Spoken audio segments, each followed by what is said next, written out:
Comme tout véhicule qui se respecte, le lanceur sort d'une usine. Il est assemblé, contrôlé, testé, préparé pour le décollage, puis libéré. L'essentiel de sa vie se déroule ainsi au sol, au centre de cette fabrique un peu spéciale, appelée en Guyane « ensemble de lancement ». Effectivement, contrairement aux usines de voitures ou de produits de consommation courante, la nôtre ne se concentre que sur un seul objet, un seul lanceur. Elle n'est pas robotisée. Les hommes sont au cœur de ses rouages. Elle est vivante. Elle est à la fois la mère du lanceur et son adresse de livraison, sa plateforme de lancement. Au cours de cette campagne de 40 jours, cette usine concentre beaucoup d'activités et de savoir-faire.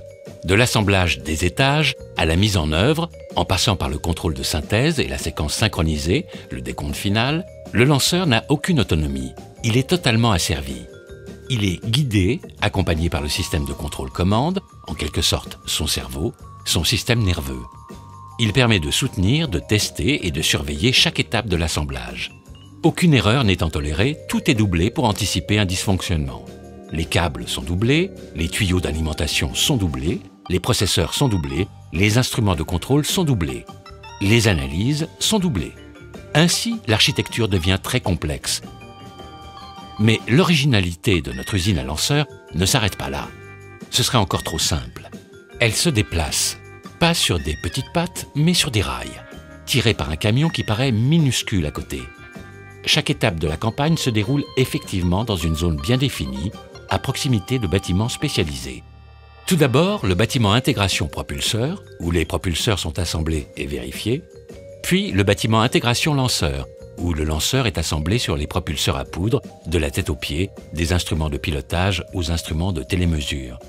Le bâtiment assemblage final, où l'on assemble le lanceur, la charge utile et la coiffe.